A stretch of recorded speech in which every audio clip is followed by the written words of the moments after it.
Good morning, good day, and good afternoon, and welcome to this StormGeo series of webinars focusing on CII. My name is Espen Martinsen, sitting here in Bergen at our StormGeo HQ. We will today be focusing on how you can use the StormGeo solutions to help you to monitor the CII. And this will be presented by our Fleet Performance Product Team, sitting in Hamburg, Madeleine Englert and Thomas Weber. Before handing over to them, I would like to go a few practicalities. Should you need any technical assistance during this presentation, please use our chat box and we will reach out and help you. If you have any questions on the topic, please use the Q&A box and we will revert to those questions towards the end of this presentation. The session will be recorded and we will share this recording to you after the session. And as mentioned, this is a series of webinars we have on CII. Towards the end of this presentation, we'll also share with you how to sign up for the next one, and we hope to see you also for this presentation. And with that, I hand it over to Hamburg and Thomas and Madeleine. Good morning, good afternoon from Hamburg. My name is Madeleine. I'm the product manager for SII. And together with Thomas, my colleague, who is the director for Fleet Performance Products within StormGeo, I would like to guide you through a session of webinars on the CII. We are starting today with monitoring the CII. In 2 weeks' time, we are assessing the CII performance. And in 4 weeks' time, we have a third session where we are simulating the CII together with you. Our aim is to demonstrate how to use our applications, but our main focus is to turn you into the domain experts to understand the value the tool provides to you in order to support your needs, your use cases, and the workflows. That's the first training webinar, but we are actually planning ongoing training sessions with you, but of course we want your vote. And as most likely at the end of our third webinar on the CII, we'll do a polling with you where you have to, or you can vote on your favorite topic. But let's start with our first tool, monitoring the CII in terms of the CII dashboard, which is embedded in SII under Tools in the Environmental Performance module under Carbon Intensity Indicator feature. If you click on the Carbon Intensity Indicator, then you will come to our CII dashboard that you see here. And very important is one issue, and so you will see this on all of our pages. This is a question mark on the top right corner of each page. And this provides to you a help text which explains the purpose, the benefit of this feature, and also the underlying calculation and data. But coming back to the CII dashboard, we are indicating the CII dashboard for the current year to date. You can also get the CII dashboard for the previous years, then of course from January the 1st until December the 31st. We have grouped the data that you can see here into different data groups. So for example, data quality, vessel details, etc. And a group can be hidden or can be displayed. Let's start with the data quality group. SII runs certain validation rules to check the data quality, such as the time balance, the fuel balance. We are checking the completeness of the reports in terms of distance and consumptions, or we are checking the logical correctness of the reported event sequence. And then depends on the result, we are triggering a warning or an error. Warnings are indicated by this blue color and errors are indicated by a red color. The user can easily click on it and then the user can see what is the underlying issue, why has this been triggered as a warning in this case. And you can see here for 2 of the shifting events, there was no reported fuel consumption for this event. Let's go to the next group of the data, and there we have the vessel details. The vessel details describe what vessel type has been used to calculate the CII reference for the year 2019 and also to calculate the boundaries for the different ratings. The vessel type is as per CII definition. The capacity as you know, can be, depending on the vessel type, the dead weight of the vessel or the vessel's gross tonnage. For example, for cruise vessels, for car carriers, there the gross tonnage is being used. We are indicating here what is a matrix and what is the parameter like. Operational details is very important for the CII calculation. Start with the total distance sailed. If I move my mouse over the header, you will see a tooltip. And this tooltip explains what is being used here. We have the total distance, which is corrected for all adjustments that can be applied. So this is a distance that we will use for calculating the CII after applying possible adjustments. The next column, distance deducted, is indicating any distance that has been identified that can be deducted. In this case, there's nothing. The total CO2 emitted is the same as the total distance sailed. We display here the CO2 which is being used for calculating the CII. That means we have already applied all deductions that can be applied. And the deductions that we applied are listed in the next column here, which is called CO2 emissions deducted. The CII group is displaying, firstly, the attained CII, which is calculated year to date, taking into account the total distance sailed, taking into account the total CO2 emitted and the vessel's capacity. The next column describes the trend. And here we are indicating whether the CII is increasing or decreasing. We are doing this by comparing the attained CII to the average of the previous 3 days. Why do we this for only 3 days? Because we want to give the user the chance to take corrective actions if something is not as it should be. We have decided against using an average of 10 days or 14 days, because then the trigger that something is not as it should be could be a bit too late, and the operator has not the chance anymore to take corrective actions. The required CII is the required CII based on the vessel type and based on the CII reference for the year 2019, which is annually reduced according to the regulation, which means for the year 2020 to 2022, it is 1% per year, and from 23 onwards to 26, it is 2% per year. Deviation is showing simply the deviation between attained and required. If it is positive, attained is higher than required. If it is negative, then the attained is lower than the required CII. And last but not least, in this vessel group, we have the attained CII without any corrections. So this is basically the AER. And the reason why we do this is that the same part 3 also requires to display the attained CII without any corrections. And this can be found in this column.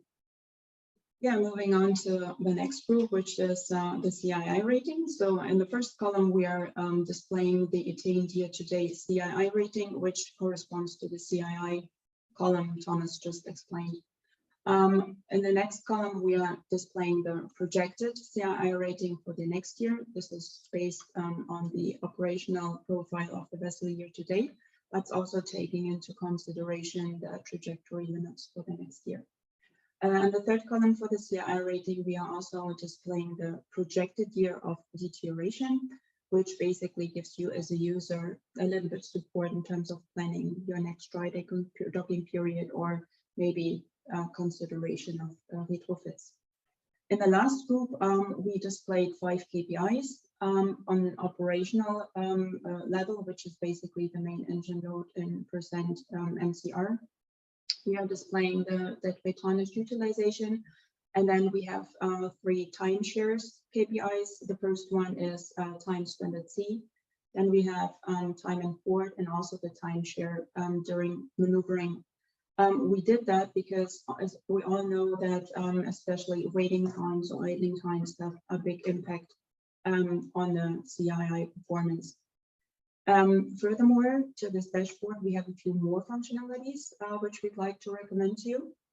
The first one is that every column has a sorting functionality. So if you're, for example, searching for the best performers in your fleet, or you're searching for the worst performers, or you're searching for those where the deviation between the attained and the required is actually pretty high, and also to identify your worst performers, then in this example, you just click the CII attained rating year to date. So with one click, you get the best performers. Maybe you even want to communicate this internally if you have implemented ISO 50001 or you have an ESG framework, which you can also use a little bit in training and implementing procedures. And yeah, in order to detect the worst performers, to proactively trigger actions, you just do a double click. Another functionality we have embedded in this feature is the export to Excel. So you basically have two export files. You have a fleet summary of your entire fleet, which is visible here. And then you also have a vessel detailed view, which you can export, and then you can share it externally with other stakeholders or even internally within different departments. And another functionality I wanted to show you is basically always for all the features we have embedded on the top right, we have a little question mark.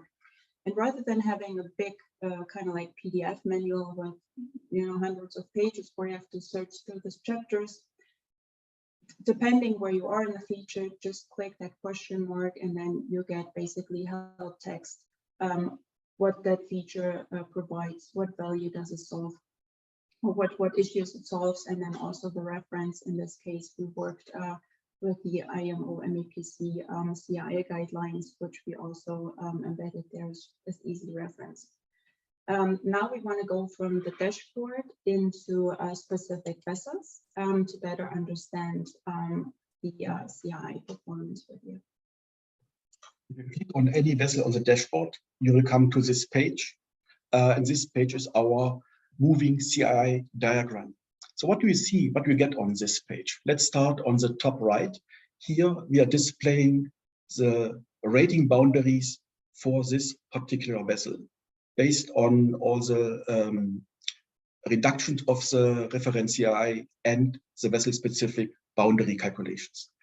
So this horizontal line that you see here, the red one, is the required CII for 2023 for this vessel.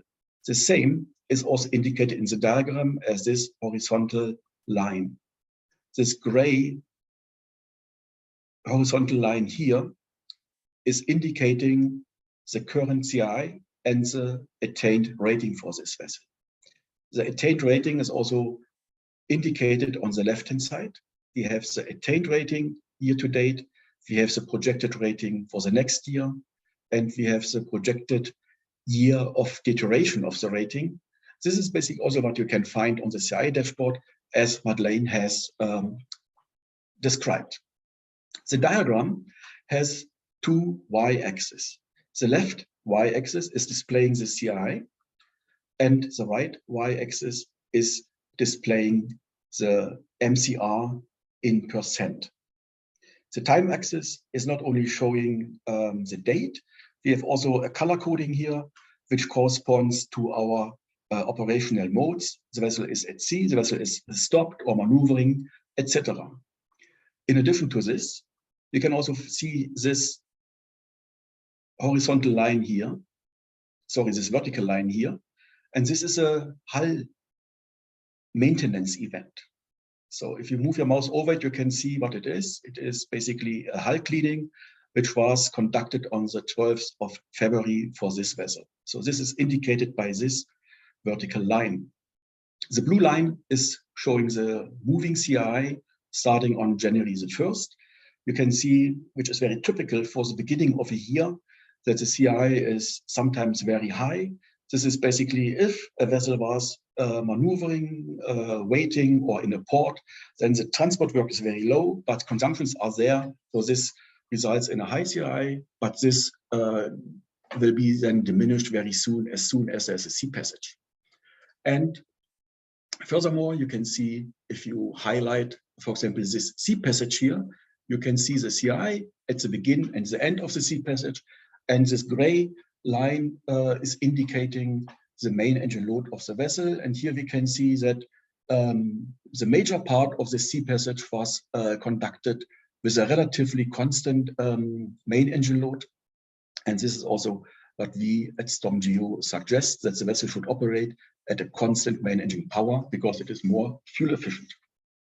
So if we look now on another vessel, then of course we get also the CII for this vessel with the same properties as I have mentioned before. The interesting case here is that we have a sea passage, this sea passage here,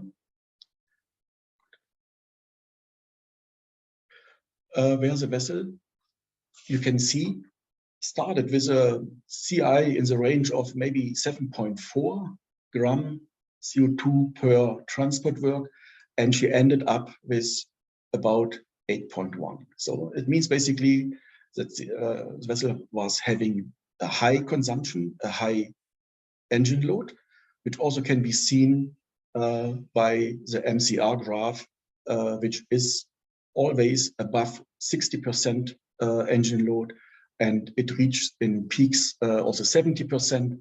And what we can also see is that the engine load was varying a lot, and this is what we would not suggest at StormGeo. Constant engine load is more fuel efficient than, for example, constant RPM or constant speed over ground or something like this. And maybe another case which is interesting is if you look on this vessel here. What we see here, this is a topic for one of the next webinars when we talk about our CII simulators. But what I would like to highlight here is that this vessel is idling for quite some time. And you can see that during this idling period, the CII is constantly increasing. And with the result that the vessel is still here in a C rating, but she is already on the edge to the D. So it is just a question of time until the CII will move into D if this vessel continues the idling as it is here. That should be also actually reflected in the trend. If we go back to the dashboard and click on eroded container number 1, then we will also most likely will see that the trend on the CII is increasing. We got a lot of questions and feedback regarding the CII dashboard from users, and a question which was often asked is, why didn't you incorporate the speed or main engine RPM in that dashboard? Because this is most easy to implement and instruct the ship management with. And Thomas, maybe you can elaborate a little bit on why we took the decision not to do that, as an example. We have analyzed many cases. And a typical case you can see here, we are looking on a group of sister vessels, and the data has been exported from the CII dashboard, and we have added data for the average speed over ground and average performance speed for these vessels. All is year to date for the date when this analysis was done. You can see, and the data is sorted by speed over ground, and you can see that the speed over ground ranges from 11.6 to 50.1 knots. And there's one vessel out of this group which is having a D rating, and in this case, D is the worst rating that this group has achieved.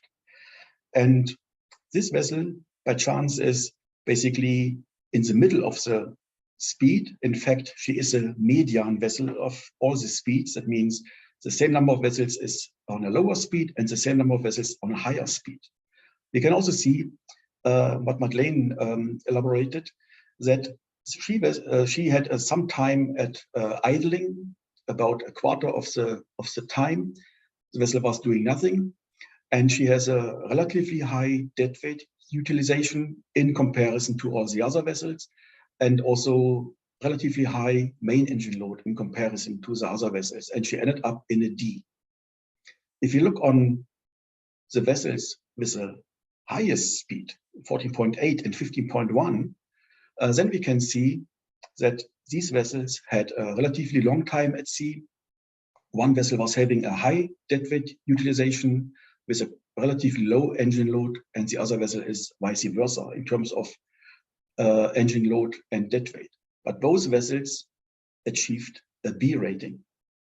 So that is a little bit, of course, interesting, because the fastest vessel out of this group have still a very good CII rating. And therefore, it can be seen that the speed could be very misleading when it comes to trying to understand the CII. And therefore, we decided not to use the speed as a matrix for understanding the CII, because these KPIs here are more meaningful for this. Thanks, Thomas. Before we jump into the conclusions and also takeaways for that webinar session, I'd like to ask you, Thomas, to go to the vessel setup, because we want to briefly talk to you about the CII correction factors and give you a little hint remark what you should pay attention to when setting up your vessels. This is very important because some of the correction factors can be set up in SNSide. And these are correction factors, for example, for an ice class, or these are correction factors depending on the vessel type for chemical tankers or for bulk carriers, which are self-unloading bulk carriers. I want to show you how to do this. If the vessel is having an ice class, then the user can input the correction factor for the ice class, which can be calculated according to the formula that has been released by the IMO, the MEPC. And you can see it here. All other fields are disabled because they can't be edited for this vessel. If I, for example, change the ice class to non-ice class, you will see it will have an immediate effect to the parameter that we are displaying here, because the correction factor for ice class is 1, and also this correction factor for a super high ice class or higher ice class is also set to 1.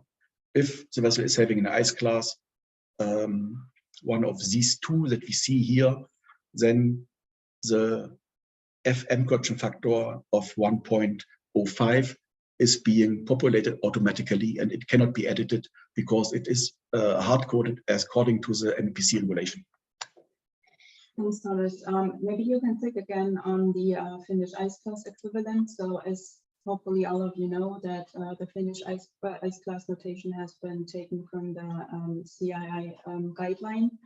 If your certificate is not entailing the Finnish ice class, then there's a little link which helps you to map the ice classes. It's just something, just a little detail I wanted to stress. I found very important to guide you through the setup.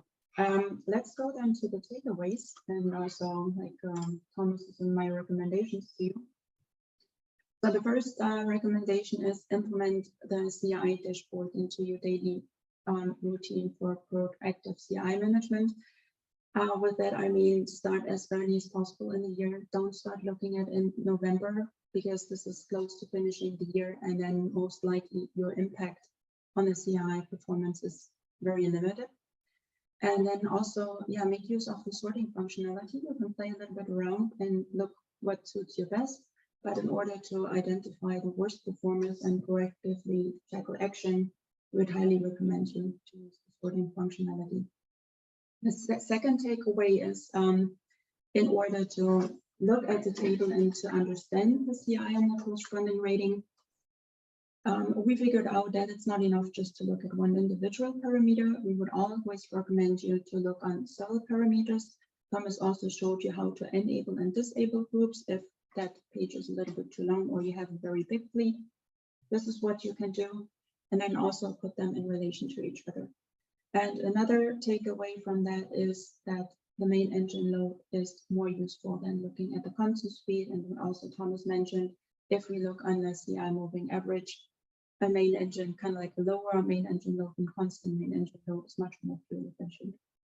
The last takeaway is that use the export functionality, that export to Excel functionality, to foster collaboration between owner and charterer, but not just between owner and charterer. Also, I mean, with that functionality, you are basically transparent, you are proactive, and yeah, basically also a collaborating business partner.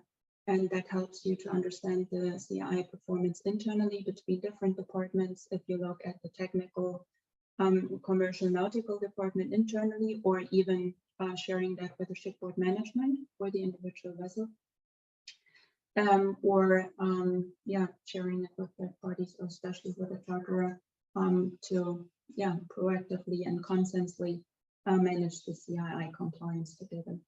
So these was the webinar. I hope you find it useful, and also the key takeaways. We received a few questions. Let me go through it, or let's go to them together. They are pretty long.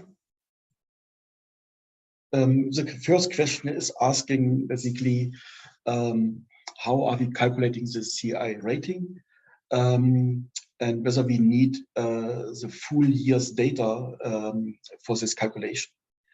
And yes, we need the full year's data for this calculation. And this data later on is also required by the verifier.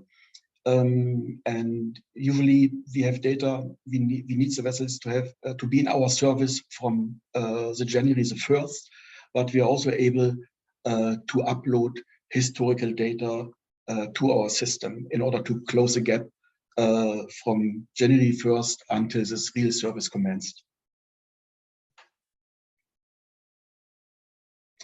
Another question is asking whether we apply correction factors for reefer consumptions.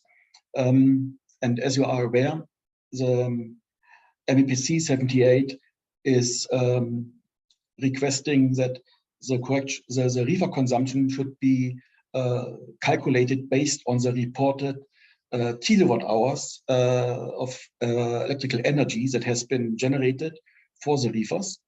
And as a fallback, there is an alternate option that the user, or that the reefer consumption can be calculated by a default value for the kilowatt hours, and then this is applied to the number of reported reefer container.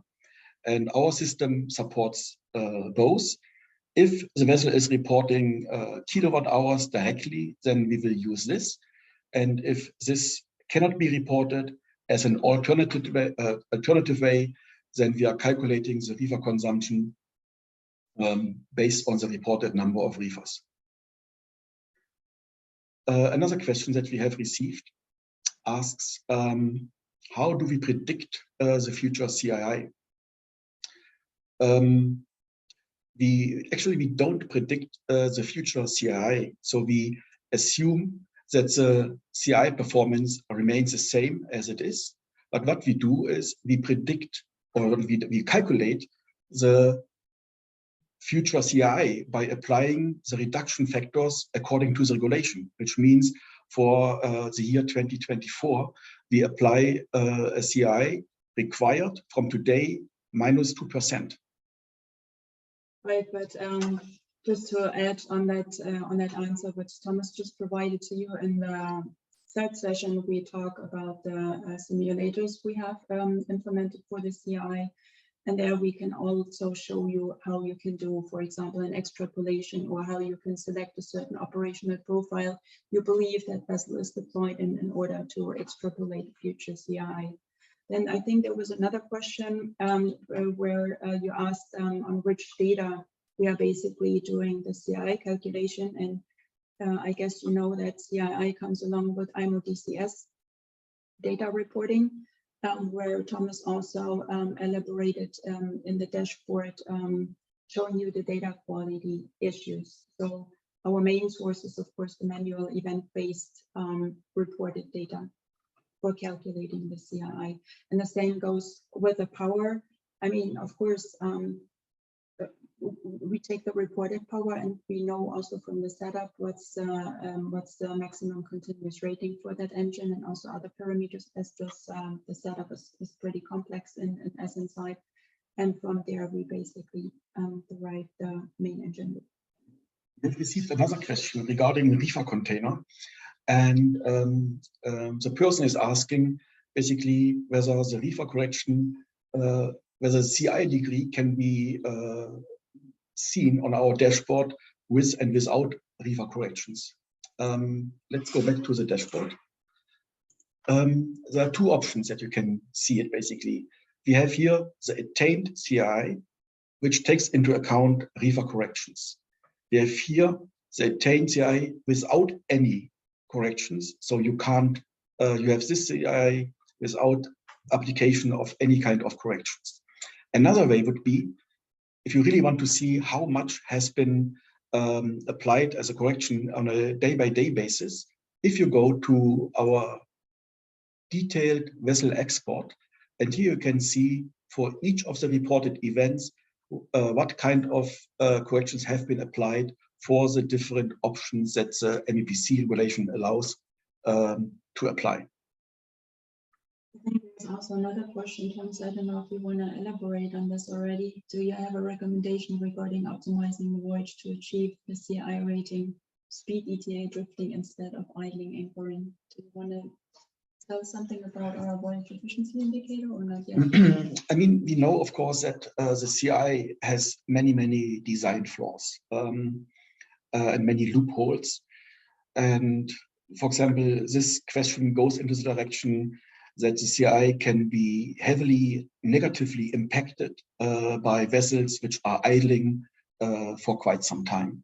Of course, rather than spending time idling, if possible, you should use the time and slow steam to the next destination, if this is operational-wise possible. It is always recommended to avoid times without generating transport work. Rather than this, you should slow steam and adjust your ATR, adjust your speed to arrive at the required arrival time. This is always what we would recommend. And yes, Madeleine mentioned already, the big flaw of the CI is basically that the efficiency of the routing is not being taken into account. And we will provide a solution for this, that you can really see how efficient is your voyage, has your voyage been planned. We will come up with this very soon.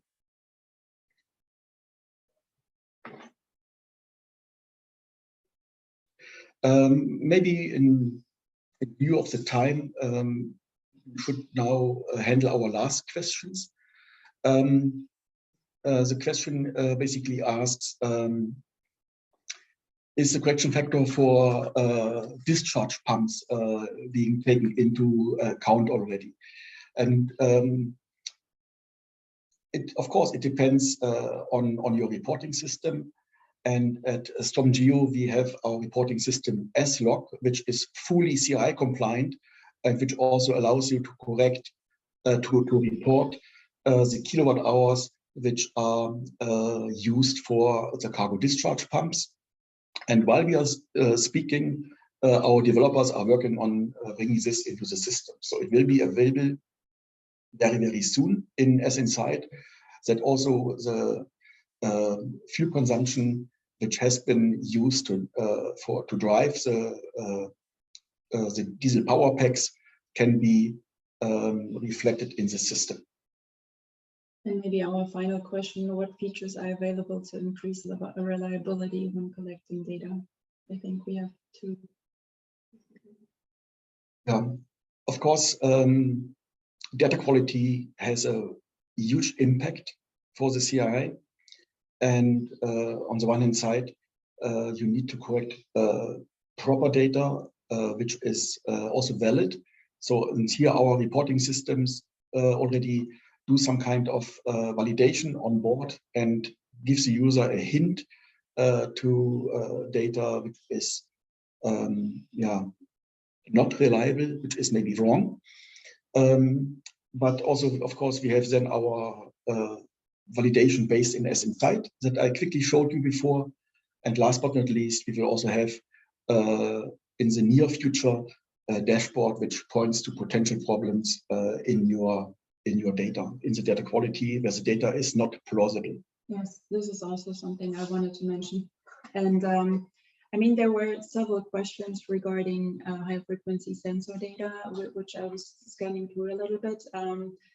Users having subscribed to our modules know that we have high frequency sensor data module available, and that we also increase the functionality of that module this year, and that we also overlay like manual and like high frequency sensor data. This is something which we can discuss at a later stage or look at if it's useful to enhance the manual reported data also with high frequency sensor data. But there you have to be always very careful, because especially what is regarding IMO-DCS or CII, that very much depends on what you have, like which measures you have to find in your monitoring plans. So in case you adjust this, then you also have to adjust this in your documentation. I think that's now for it. I also see something regarding EU ETS.